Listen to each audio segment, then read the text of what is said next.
Salut à tous et bienvenue dans un nouvel épisode des Secrets du Crétacé. Aujourd'hui, on s'attaque à une question qui fait rêver petits et grands depuis des décennies. Est-il possible de faire revenir les dinosaures à la vie? Vous connaissez sûrement Jurassic Park, ce film culte où des scientifiques recréent des dinosaures à partir d'ADN préservé dans de l'ambre. Mais est-ce que la science moderne pourrait vraiment transformer cette fiction en réalité?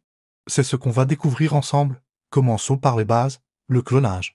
Ce n'est plus de la science-fiction, on clone déjà des mammifères depuis la fameuse brebis Dolly.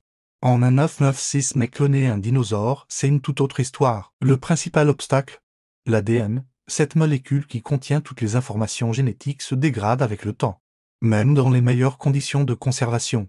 Et quand je dis se dégrade, c'est un euphémisme.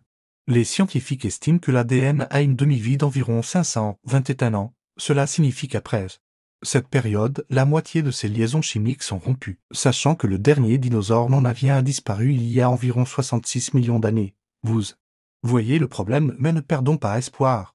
La science a plus d'un tour dans son sac. Des chercheurs travaillent sur des méthodes alternatives. Fascinantes. L'une d'elles consiste à étudier les descendants actuels des dinosaures, les oiseaux. Et oui, ce pigeon que vous voyez sur votre balcon est techniquement un petit dinosaure moderne. Les oiseaux partagent de nombreux gènes avec leurs ancêtres préhistoriques. Certains scientifiques pensent qu'en manipulant ces gènes, on pourrait remonter le temps et faire réapparaître des caractéristiques dinosauriennes. On a déjà réussi à faire pousser des dents à des poulets en laboratoire, ce n'est pas rien.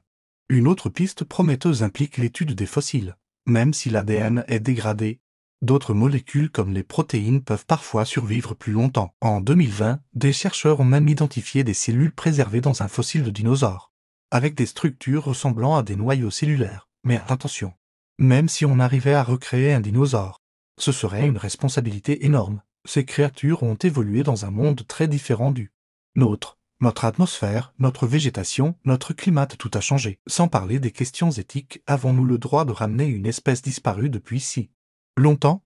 Imaginez un T-Rex dans nos écosystèmes actuels. Ce serait comme lâcher un programme informatique des années 60 sur un smartphone moderne. Ça risque de ne pas très bien se passer. La réalité, c'est que nous sommes encore loin de pouvoir cloner un véritable dinosaure. Mais les recherches dans ce domaine nous apprennent énormément sur l'évolution, la génétique et notre propre histoire. Et qui sait, peut-être que dans quelques décennies, la question ne sera plus peut-on le faire, mais doit-on le faire? Alors, qu'en pensez-vous?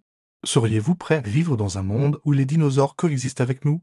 Partagez vos réflexions dans les commentaires. Si cette plongée dans le monde fascinant de la paléogénétique vous a plu, n'oubliez pas de liker cette vidéo et de vous abonner à la chaîne. On se retrouve bientôt pour un nouvel épisode des Secrets du Crétacé. D'ici là, gardez votre curiosité intacte et qui sait, peut-être qu'un jour, nous croiserons un vélociraptor au coin de la rue, ou pas.